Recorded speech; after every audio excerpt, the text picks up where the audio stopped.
A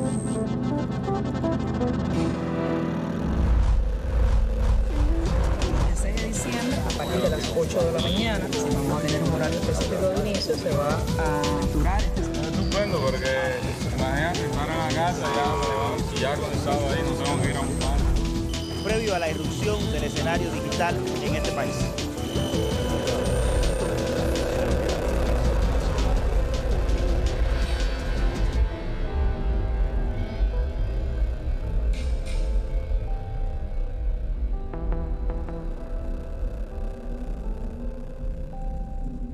Sin el internet no se podía hacer lo que estamos haciendo ahora de ninguna manera.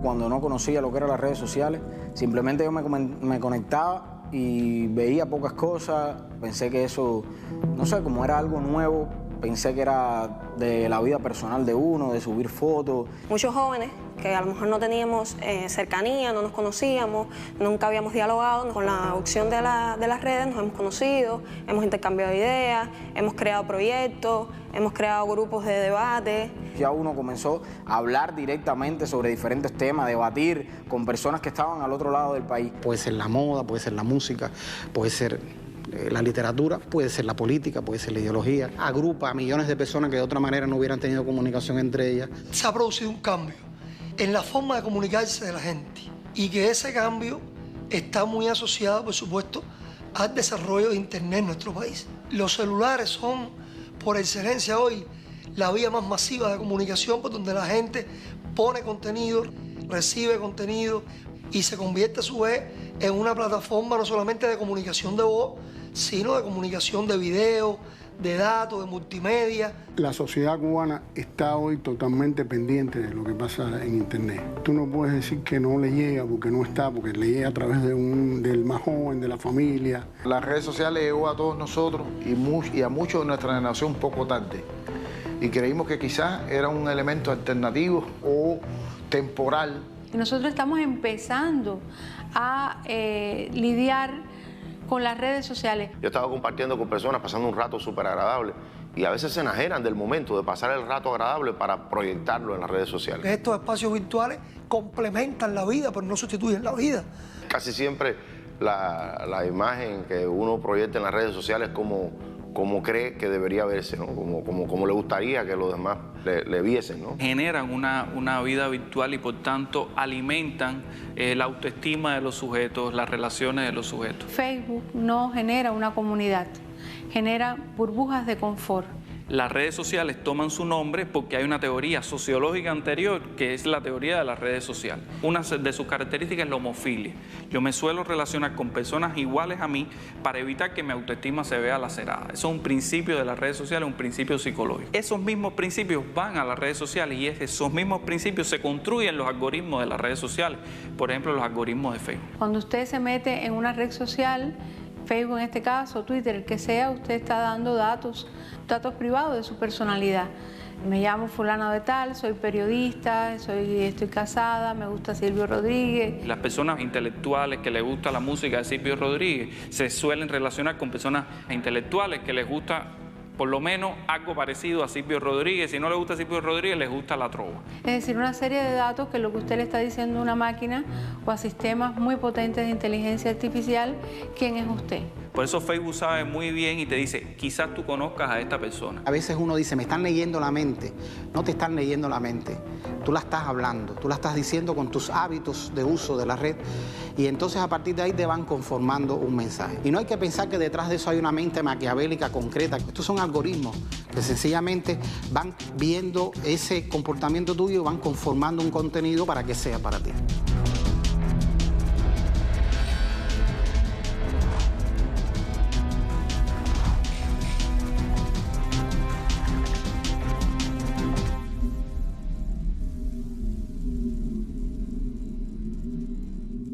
Un algoritmo no es una fórmula matemática per se, es como una receta de cocina. Es una serie de pasos que alguien con una ideología programa. A más B más C es igual a D, o esta acción más esta otra acción genera una tercera acción. Y cuando usted está en esa burbuja y alguien comenta algo que no le gusta, usted lo que hace es bloquearla. Con lo cual usted le está diciendo al algoritmo que es A más B menos C. Si dentro de esa burbuja que ya empieza a aparecer los filtros de quizás conozcas a, ahí también cuando usted acepta a uno u otro está también dando rasgos de su personalidad, de sus intereses, o sea, de esos amiguitos tuyos o estos supuestos amiguitos, ¿no? Te da un placer muy instantáneo, muy rápido. El like, el comentario, la alabanza fácil. Si tú no pones una foto del día y con una frase de hoy el día es luminoso y voy a vivir, pero además si lo pones en inglés con una frase corta en Instagram y no eres poeta, no eres escritor, pero eso es de alguna manera sexy o de alguna manera te conecta con la gente y sobre todo vende una imagen de ti que es lo que tú quieres proyectar en las personas y por tanto hay quien está todo el tiempo pegado al teléfono, le dieron like, quién comentó, quién compartió. Va marcando un supuesto consenso social que además es aparente. Ocurre una ilusión de que yo conozco a la gente. Fíjate cómo actúan estos algoritmos. Tú de pronto planteas una opinión y te empiezan a llegar comentarios, posts, como le dicen, de otras personas que a lo mejor tú nunca habías visto en tu página de Facebook, pero personas que están repitiendo el mismo mensaje, para crear un efecto rebaño. Yo no soy el único que piensa así. Mira cuánta gente piensa igual que yo. Por lo tanto, yo debo tener razón. Cuando hay tanta gente que piensa lo mismo, yo debo tener razón. Y de ahí la complejidad de estos algoritmos, porque lo que hacen es verdaderamente aislarte, generar una cámara de eco, que es eso, donde unas solas ideas rebotan, no permiten la entrada de otros puntos de vista y bueno, se generan todas estas escenarios que son muy propicios a la desinformación. Y entonces, mensajes que pueden ser o mensajes que pueden tender a un análisis más racional o de otro tipo, de esa misma realidad también no me aparecen con la misma frecuencia, me aparecen solo aquellos que reafirman mi mensaje. Es lo que los expertos llaman sesgo de confirmación. Si usted habla mucho de una cosa, de eso sencillamente le va a poner mucho más. La gente tiene la percepción de que ese es el sentido común, que eso es lo general, cuando en realidad está gravitando en esas burbujas. Pero te genera la percepción de que tú estás hablando con muchas personas a la vez, sobre todo si tú vienes de una cultura analógica cuyas referencias y paradigmas tienen que ver con los medios de comunicación masiva, donde hay un emisor con muchos receptores. Y aquí no es así. A mí me asombra muchas veces estudiantes nuestros que han pasado toda una carrera y han recibido decenas de horas de marxismo, de historia de Cuba, etcétera, etcétera. Después tú lo ves en las redes repitiendo ingenuidades asombrosas. Yo quiero estar en la línea de la corriente, de lo popular y ser popular en determinado entorno y ese entorno hay un suceso significativo del que todo el mundo habla, no importa si yo tengo un vínculo con ese suceso o no, lo que importa es que la gente piense que yo tengo un vínculo, por tanto yo lo publico.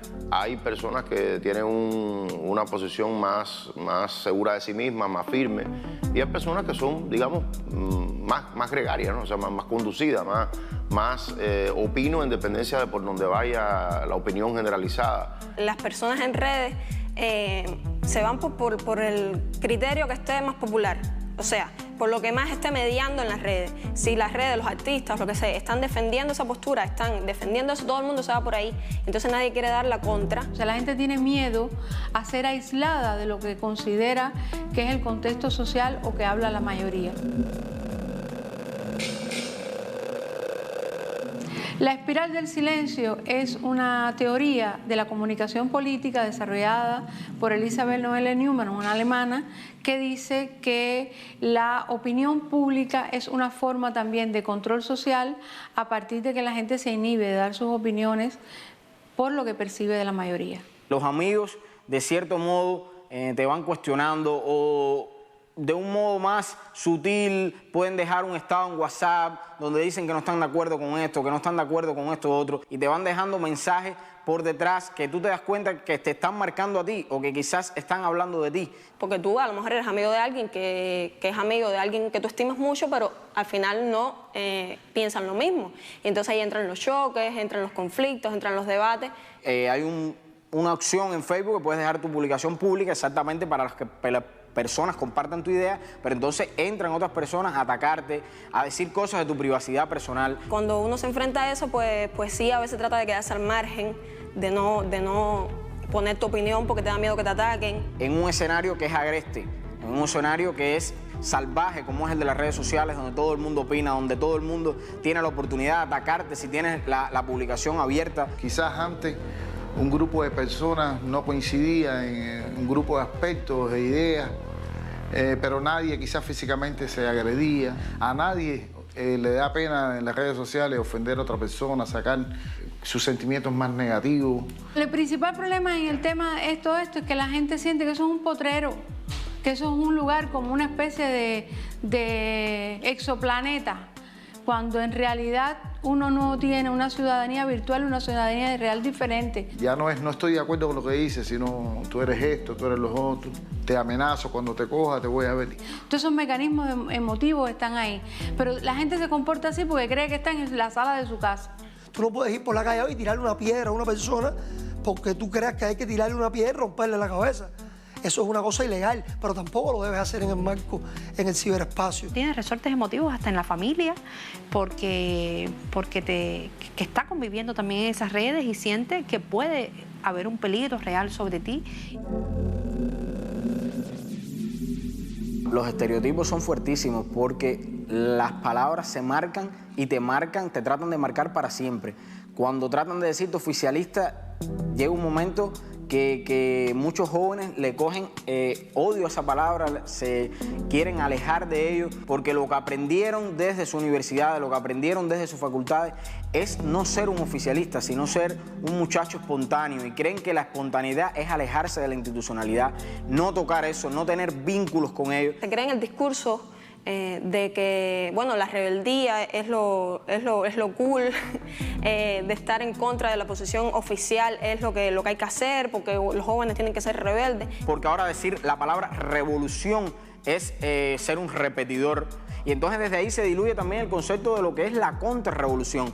O sea, tratar de diluir ese concepto, de que no se diga, de que no se exponga el concepto de mercenarismo, aunque sabemos lo que implica ser mercenario, una persona que cobra dinero de otro gobierno, de organizaciones enlazadas a él, que para practicar oposición al gobierno. Entonces se diluyen estos conceptos. Si los menciona, eres un tipo que eres un bruto, que estás repitiendo. Entonces yo, que no los menciono, que no hablo desde esa perspectiva, soy un alternativo. Y el bloqueo económico nos afecta. No, el bloqueo. Siempre estamos hablando del bloqueo. Y entonces uno a veces se cohíbe porque dice, no, si digo esto aquí en redes, después cuando esté en el grupo social o cuando esté en el aula, cuando esté, a lo mejor me apartan o me ven o me critican. Entonces que alguien ya llegue y te diga en un comentario, o que alguien te escriba por interno y te diga, mira, utiliza tu tiempo para decir lo que en verdad piensa, no utilices tu tiempo para defender gente que al final está viviendo mejor que tú, y ese tipo de comentarios te van marcando y te van tratando de poner contra la pared. Afecta directamente porque, aunque tú no lo quieras, tú coincides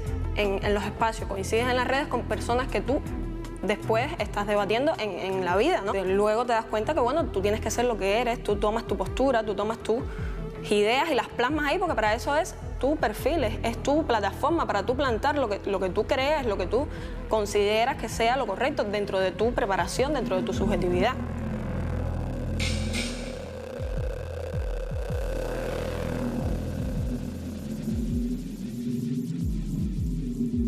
El algoritmo, o sea, esa receta, lo que hace es que solo expone lo que tú comentas en tu muro de Facebook, en este caso, solo al 5% de tu audiencia real. Porque el resto, para poder llegar a más gente, tienes que pagar. Y ahí es donde está el negocio de estas plataformas. O sea, recolectar una ingente cantidad de datos que después se venden a las publicitarias y al por mayor. Es un gran negocio. No son espacios filantrópicos, son empresas que tienen profundos intereses económicos. Caracterizas a los usuarios. Tú puedes microlocalizar la visibilidad de un contenido. O sea, esto yo quiero que lo vean. En el municipio Plaza de la Revolución, los hombres que tienen entre 20 y 40 años, que son solteros y que trabajan en la salud. Tú puedes llegar y puedes pagar por eso, que durante 2 o 3 días tú quieres que con ese nivel de restricciones ese contenido sea visto.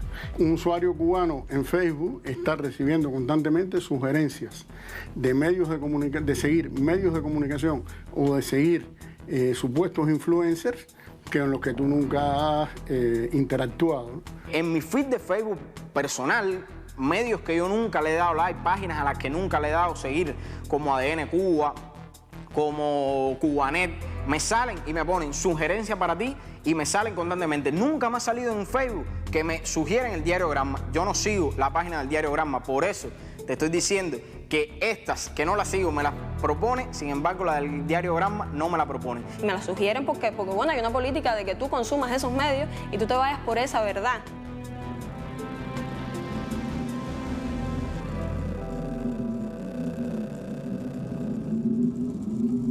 Tú tienes una audiencia y vas transformando esa audiencia. Constantemente estás impactando sobre esa audiencia con un tipo de mensaje y la estás cambiando. Y estás cambiando sus percepciones. Y el peso que eso tiene en la vida, o sea, digital de las personas, también empieza a operar en su conducta fuera de la red, ¿no? En sus percepciones, en el modo en que ve la realidad cuando está fuera de la red. Facebook está posicionando exactamente los influencers, las personas que ellos quieren que lleguen a la juventud cubana. Porque si a ti te interesa específicamente el tema de LGBTI y tú tienes conciencia, o podemos tener conciencia, que lo que más se ha hecho por esa comunidad en Cuba se hace desde el CNC, en vez de posicionarte a esa gente, te posicionan otras personas, te ponen discursos de otras personas que tienen un discurso confrontativo con la institución, contra el CNC, porque a lo que le interesa a Facebook es que tú te alejes de la institución. Y eso te permite dirigir determinado, o sea, en ese lugar tú quieres que ocurra determinado tipo de proceso y tú le haces llegar ese tipo de información que impacte en esa población joven, que logre asociarse a otro tipo de información que está saliendo en los medios.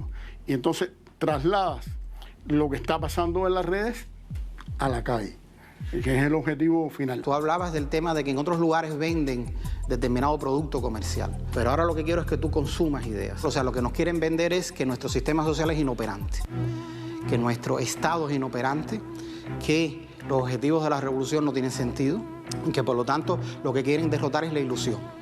Si tú tomas hoy la población cubana, vas a ver, digamos, 4 grandes macrogeneraciones. La histórica, que está, digamos, por encima de los 55 o 60 años. Está la de la revolución, los nacidos en esa primera etapa de la revolución. Está llamémosla del periodo especial, de los 90 hacia acá, de los 90 del siglo pasado hacia acá. Y está la más reciente, que es menos de 24 años, ¿no? En cada una de esas macrogeneraciones tú vas a tener logros en espacio y tiempo que acontecieron, y vas a tener también lagunas o dificultades que acontecieron. Se trata de marcar esas etapas por las manchas y no por la luz del sol. Como se puede marcar en términos de fracaso económico la zafra de los 10 millones. Se insiste mucho, siempre vuelve el fantasma del quinquenio gris. Y no se echa mano a ese ejemplo por gusto, no solo porque haya tenido consecuencias personales, sino que está situado en un sector y en una comunidad dentro del universo de la población que es muy sensible. Las últimas 2 grandes macrogeneraciones, es decir, desde los 90 hacia acá, no vivieron el desarrollo del socialismo cubano desde las perspectivas de un campo socialista existente en Europa. No vivieron el estado de equidad y de equilibrio, incluso en la vida material de las personas. Nacieron con la precariedad, nacieron en medio de una crisis violenta, una crisis que fue producida e inducida. Y ese es su referente. Todos nosotros somos susceptibles a ser influenciados por las redes sociales. Si lo que nosotros llamamos manipulación es un proceso de influencia, y los procesos de influencia existen siempre, y ninguno de nosotros es inmune a los procesos de influencia. Como generalidad, lo que se explota es, mensajes de tal tipo. Mira a tus padres, todo lo que hicieron, todo el esfuerzo que dieron, entregaron su vida, y míralo. Ahora tú eres el que tienes que ayudarlo, porque si no, su revolución no les dio nada. Estas últimas macrogeneraciones han tenido las vivencias de un grupo a la luz de hoy que uno pudiera definir que fueron anomalías o sin sentido, como puede haber sido la prohibición de cubanos entrar a los hoteles, o como puede haber sido la venta de tu auto. Y ahí es donde se enfila toda la comunicación política que se hace contra Cuba. Sobre todo cuando tú la siembras con saña o generas contenido solo desde esa perspectiva, evidentemente puede tener un efecto. No creamos que todo lo que nosotros vemos como drenaje en redes sociales es puro, es natural. Son personas que le pagan para generar lo que se denomina esa narrativa, ese storytelling, ¿no? Donde yo estoy narrando un suceso que me desgarra y que sé que esa narración va a desgarrar a todos los que lo lean. Y es una construcción. Si no te paga nadie es porque realmente estás haciendo una reflexión honesta y verdadera. Y si te paga alguien, estás mintiendo públicamente y estás siendo deshonesto. ¿Cómo comprobarlo? Cuando tú construyes contenido, y sobre todo contenido de este tipo, tiene que tener algún elemento que al contrastarse con la realidad yo pueda decir, coño, es cierto. Vaya, yo no concuerdo con la posición de esta gente, pero cuando yo digo pero, ya ahí se sembró la duda.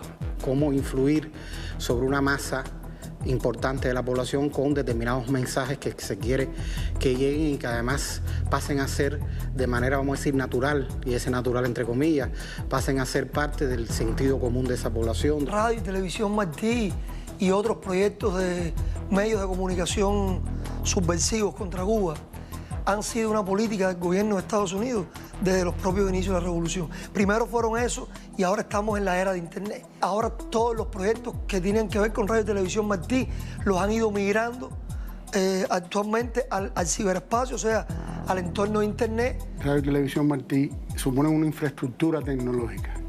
En el caso de Internet, la infraestructura tecnológica la pone Cuba.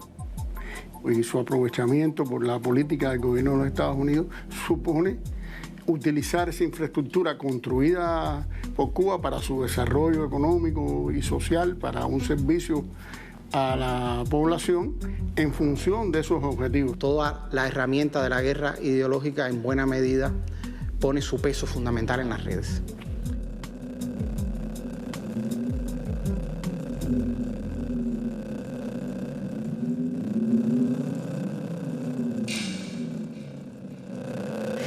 Exactamente, ha habido un tránsito de la guerra, de la información a la desinformación, a racionalidad, a la emotividad. Han identificado que las personas pueden ser más rápidamente manipuladas a partir de resortes emocionales y se construye entonces desde la espectacularización de la noticia ese nuevo discurso. Lo vemos también en los titulares. Titulares que refuerzan el amarillismo ese de un modelo de prensa que busca el sensacionalismo.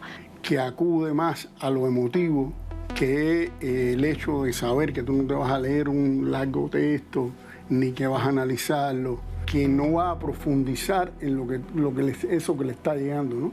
Sino que busca estimular una especie de reflejos condicionados en los individuos, en el que tú ya has asentado que el gobierno cubano es censor o que el gobierno es represor, etc. Si yo te pongo un suceso todo el tiempo, hay un punto en que tú dejas de cuestionar. Si en tu muro aparece todo el tiempo que hay brutalidad, si en tu muro aparece todo el tiempo que hay represión, hay un punto en que aunque tú sepas que no es la realidad, tú dejas de cuestionarte ese contenido.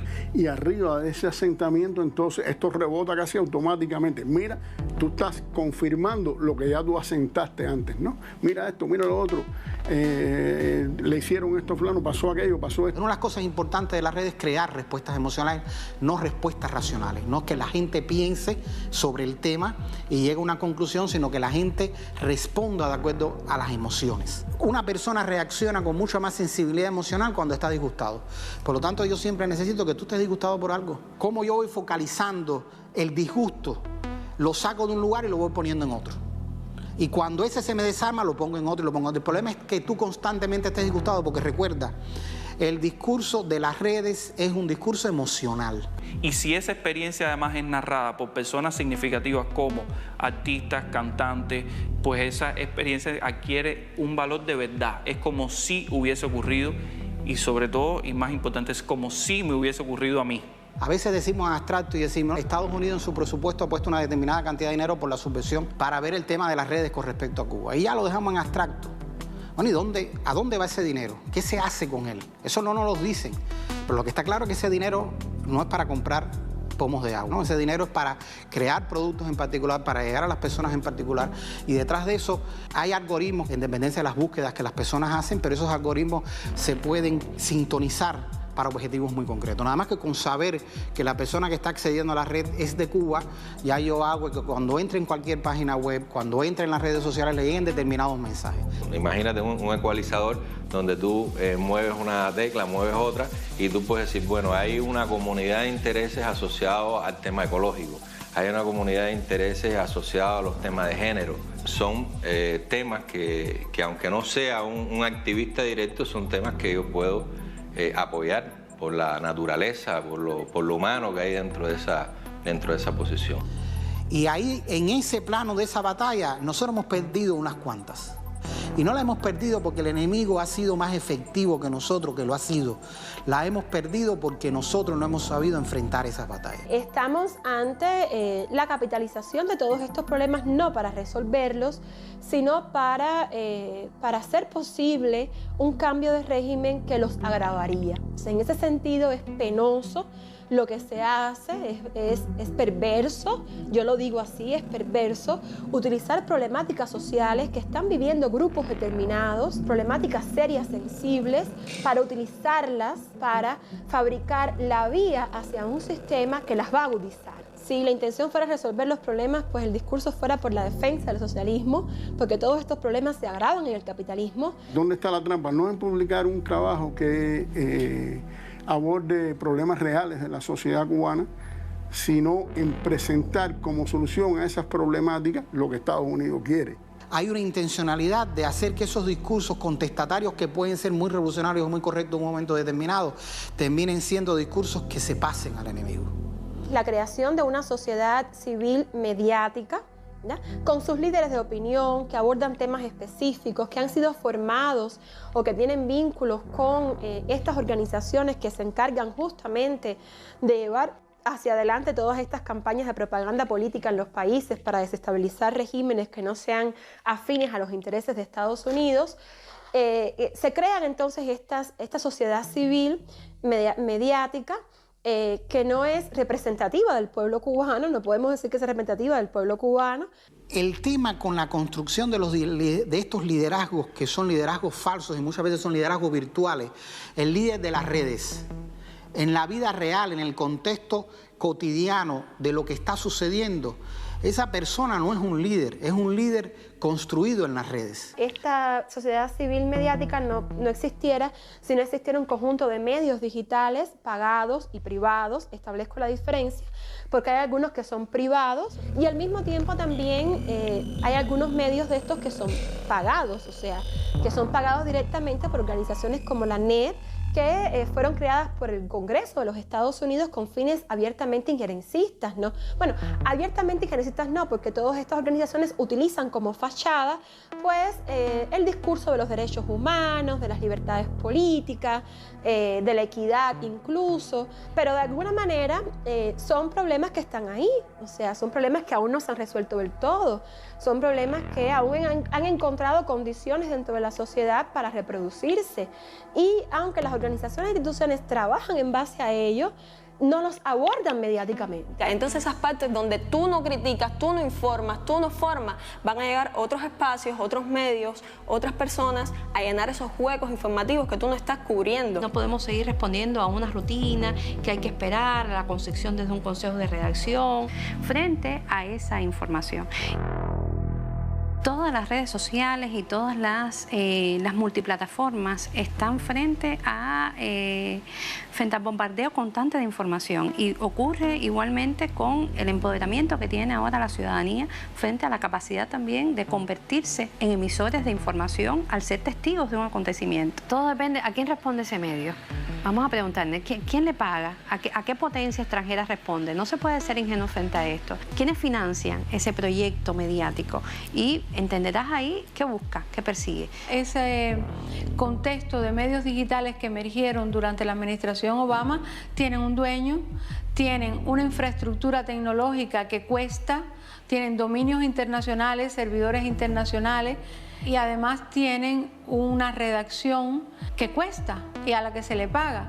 En la era Trump surgieron contenidos más de ataque, más agresivos, más de culpar de ensalzar la violencia, la rebelión, siempre muy confrontacional. Si la balanza se mueve hacia una doctrina tipo Trump, son más agresivos.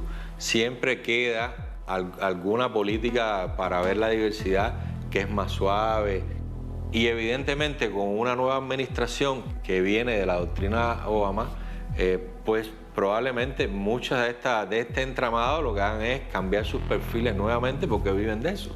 Una de las cosas más comunes hoy en día en esta guerra de cuarta generación contra Cuba, la creación de los extremos. Te quieren vender la idea de que hay dos extremos. El extremo de derecha recalcitrante que quisiera derrumbar esto de una manera burda, y por otro lado tratar de presentarnos que existe un extremo de izquierda radical y que por lo tanto la verdad está en el medio. Entonces dice, no, claro, hay gente recalcitrante en Miami que están en contra de cualquier cosa que sea normalizar las relaciones, pero también del lado izquierdo hay gente que se opone a eso. Mira, yo no conozco ningún revolucionario cubano que esté en contra de que nosotros tengamos una relación de respeto con los Estados Unidos. Sin embargo, en las redes eso, hoy en día, esa construcción te la bombardean.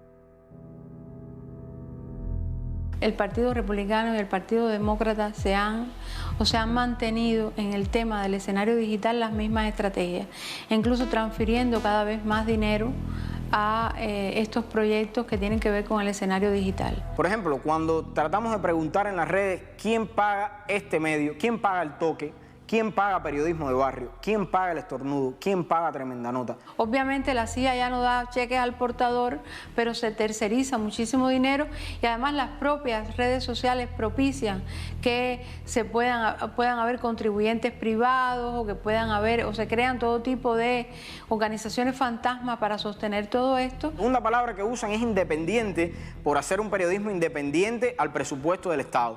Pero son verdaderamente independientes, nadie los financia, nadie les dice es por aquí, nadie les dice esto no. Se sobredimensiona el discurso profesional, o sea, nosotros hacemos buen periodismo, no hacemos política. Tú ves el discurso de que eso a mí no me quita independencia. No, ellos nunca me dicen lo que yo tengo que decir. Claro, no tienen que decírtelo. Tú sabes que si no dices esa línea editorial no vas a tener el financiamiento. La colonización de la subjetividad, preparar la subjetividad para un modo de hacer y decir aparentemente diverso, pero totalmente homogéneo, es la colonización de nuevo tipo. Creo que cualquier persona que pueda discernir, que sea razonable, se puede dar cuenta fácilmente de que se están trabajando todos los sentimientos, todas las emociones y todos los grupos. Cuando vemos que todos esos medios se articulan y hay una alineación frente a cualquier circunstancia y dicen lo mismo de diferentes maneras. Y eso ya está probado, hemos tenido ejemplos suficientes de cómo están tratando de conquistar ese terreno y una diversidad de público desde la construcción de perfiles muy específicos y de la sectorialización. Hoy estamos viendo estrategias tanto de nanosegmentación como microsegmentación. Hay estrategias dirigidas a una sola persona. Yo no dudo que aquí hay una estrategia de diseño, además lo estamos viendo, exclusivamente para el presidente del país.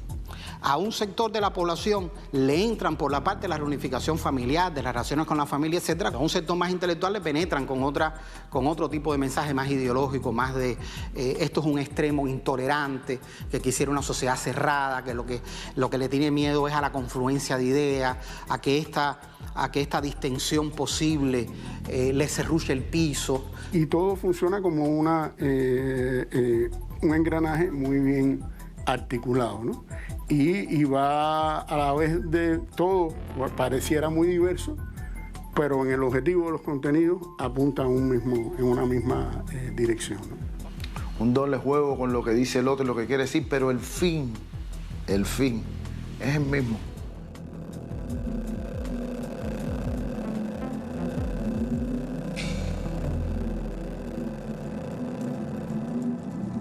Lo que hasta hace unos años hablábamos y que en este país tenía un estigma tremendo, cuando alguien recibía financiamiento del exterior para influir sobre Cuba, sobre la opinión pública y sencillamente para hacer actividad contrarrevolucionaria, eso arrastra un estigma en este país tremendo.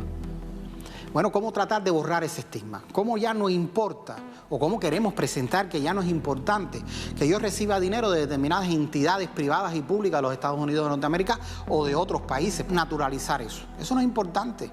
Eso no me ha quitado independencia. ¿De cuándo acá el que paga no manda? ¿Cuándo pasó eso? Y es que en los últimos tiempos, para mí, hay una diversificación de la contrarrevolución en Cuba, con actores mediáticos que ya comienzan a tener otros rostros, que comienzan a ser, pues, algunos académicos, periodistas. Estamos ante otro tipo, ¿verdad?, de discursos, ante otro tipo de narrativa, que puede ser incluso muy atractivo para muchos.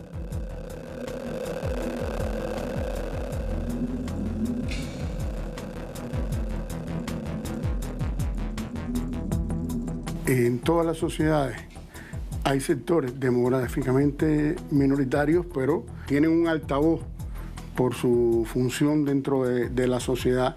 Porque construyen sentido e ideología. Esta fragmentación tiene entre sus líneas principales la intelectualidad, el sector de los profesionales, del estudiantado, el sector académico. Entonces hay una intencionalidad que tiene que ver con eso. No son grandes grupos. Cuando, por ejemplo, un libro como el de Francis Estono Saunders, la CIA, la Guerra Fría Cultural, lo que decían los teóricos norteamericanos que lideraban esta operación era que tú lo que tenías que tener era pequeños grupos que fueran articulándose y que en determinado momento esas ideas que eran las de una minoría se volverían las de toda una parte importante de la sociedad para producir un cambio.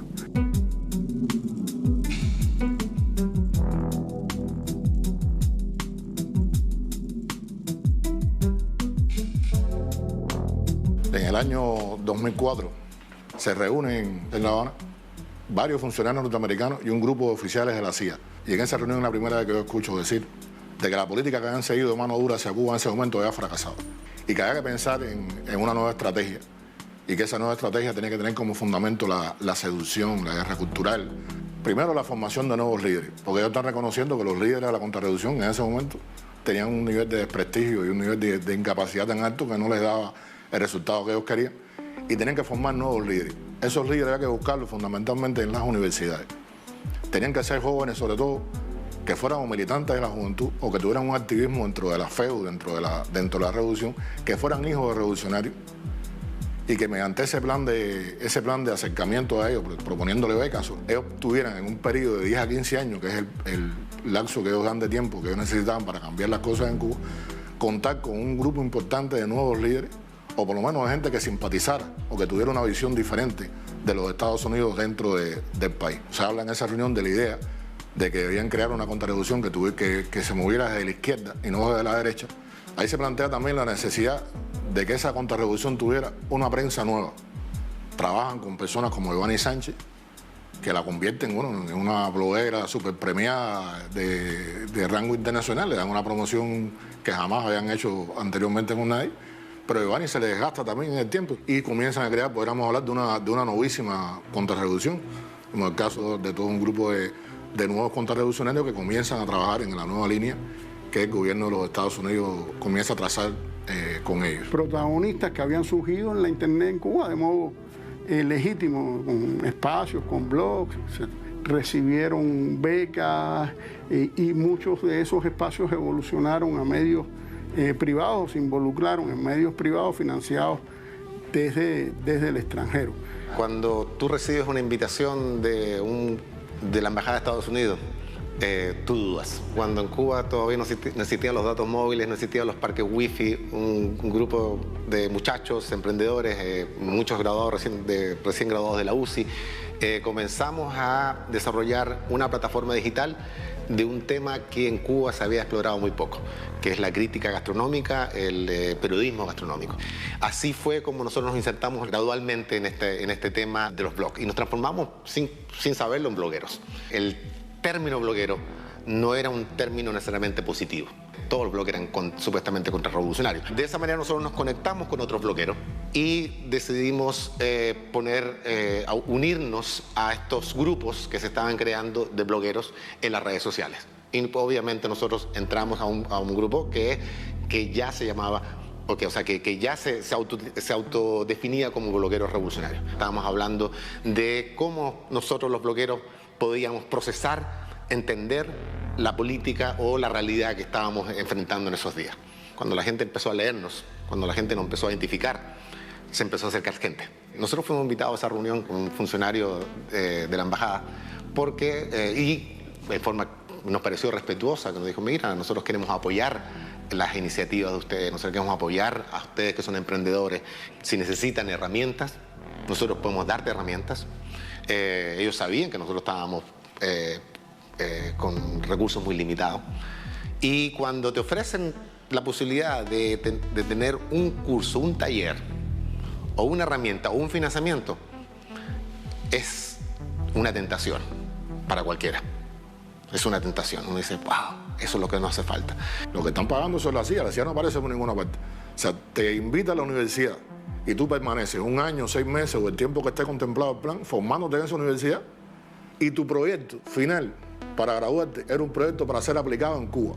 A cada unos años tendrían un cuadro perfectamente formado, recibiendo dinero de una ONG sin que nadie sospeche de ninguna manera que se trata de un tipo que ya es un contrarrevolucionario, que ya está trabajando para un servicio extranjero y que la gente lo identifica como un líder comunitario perfectamente desarrollando su labor. Yo recuerdo en la época que yo trabajé con la CIA, ellos tenían la visión, como lo explicaron muchas veces, de que este tipo de contrarrevolución, estilo Otaola, que la gente termina despreciando, que la gente termina diciendo, caramba, ¿hasta cuándo vamos a tener que soportar lo que este hombre está diciendo?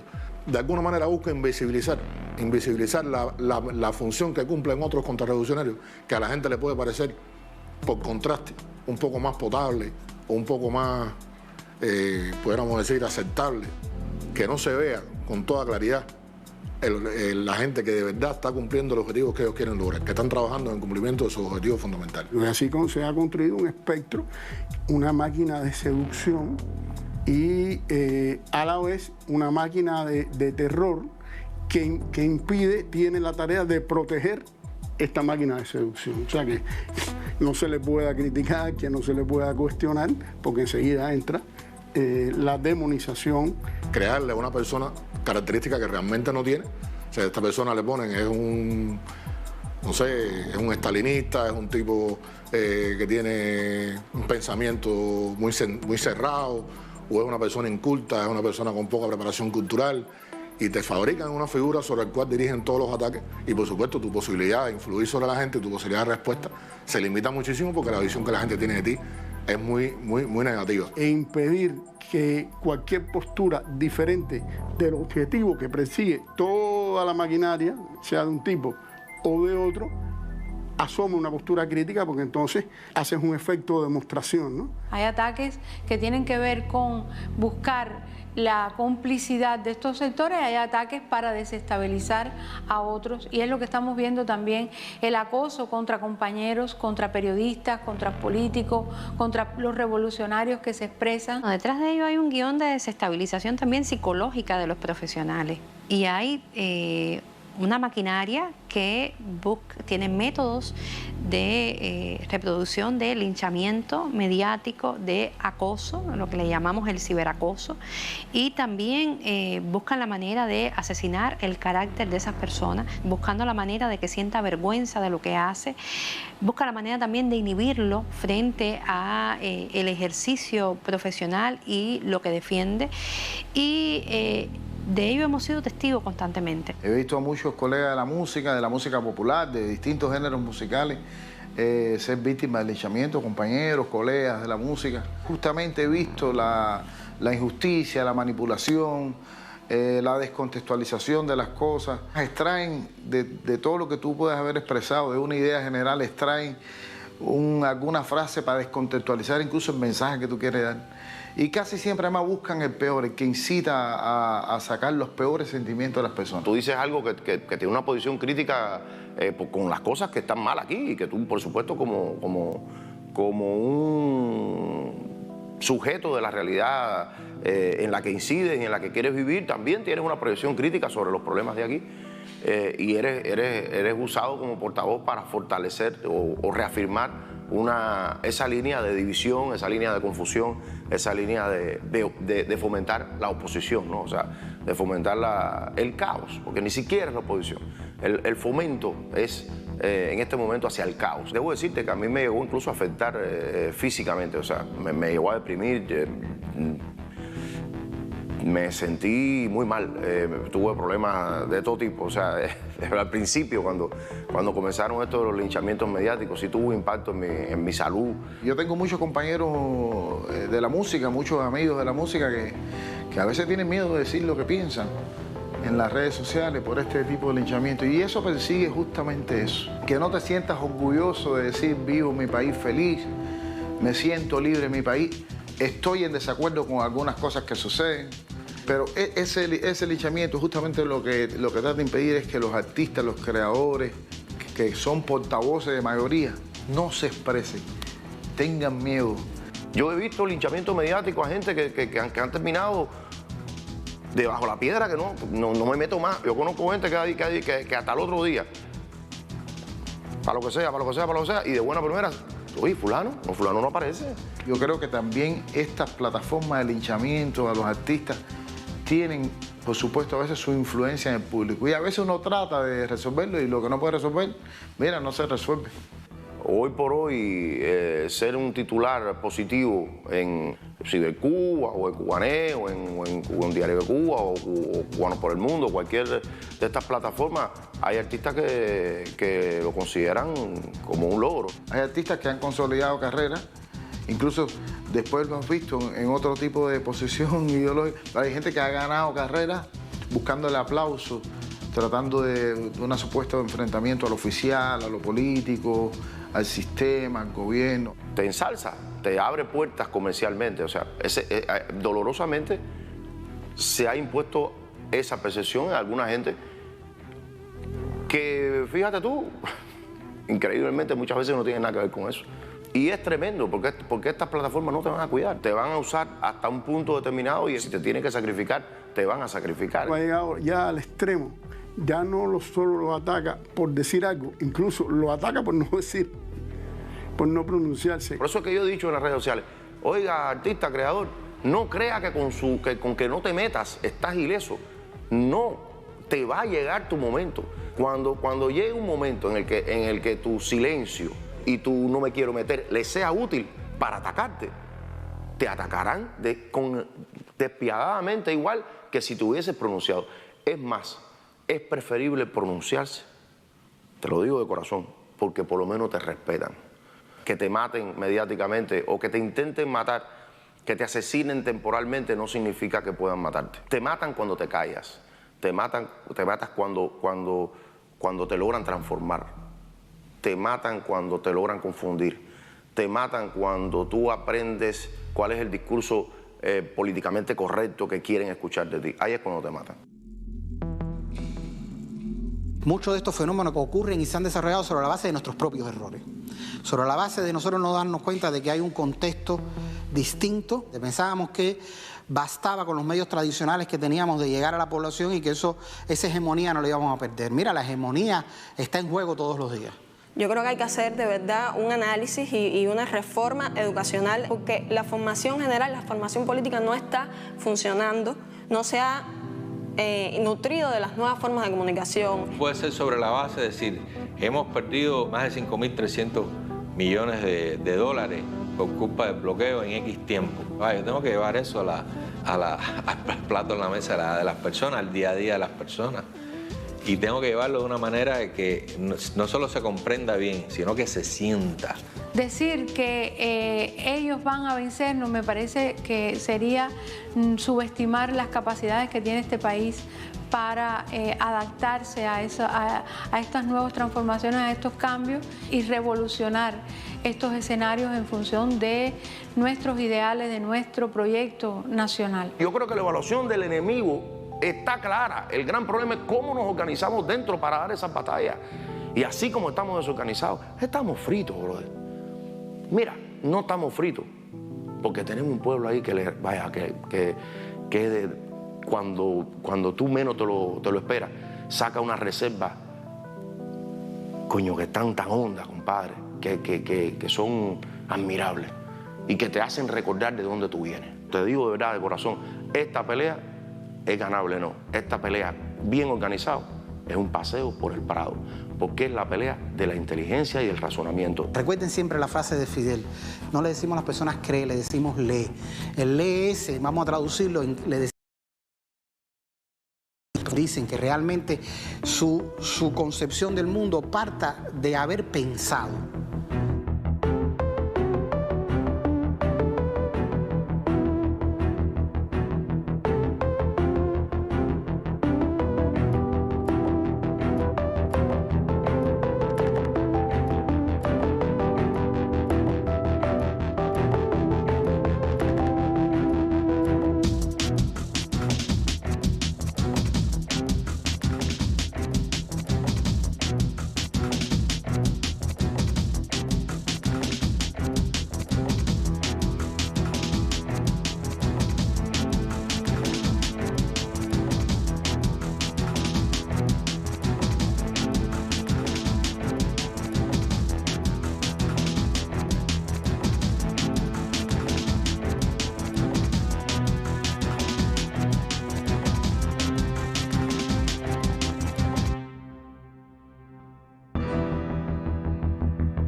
Expresamos la voluntad de desarrollar relaciones de amistad y de cooperación con cualquier país del mundo. Nos satisface practicar la solidaridad internacionalista aún en países cuya ideología gubernamental no compartimos. Ratificamos la determinación de exponer las verdades con claridad, por mucho que molesten a algunos, de defender principios, de acompañar las causas justas, de enfrentarnos a los atropellos, como nos enfrentamos a la agresión extranjera, al colonialismo, al racismo y al apartheid. Es la base de nuestra aspiración a la plena independencia de nuestra América y del empeño en ayudar a lograr una región económica y socialmente integrada, capaz de defender el compromiso de América Latina y el Caribe como zona de paz. Es la política exterior descrita en el informe central del Congreso y que ratificamos hoy.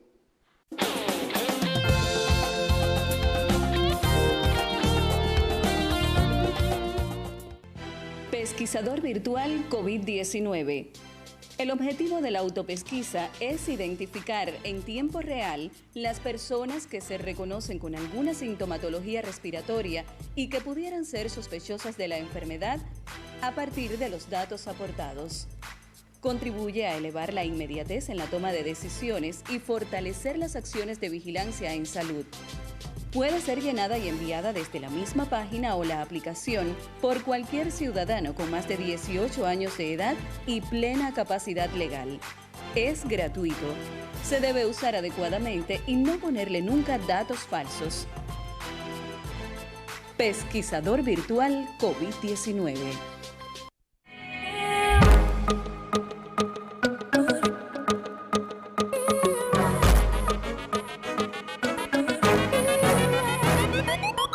Apagar los equipos innecesariamente encendidos contribuye a tu economía y la del país. A tu manera.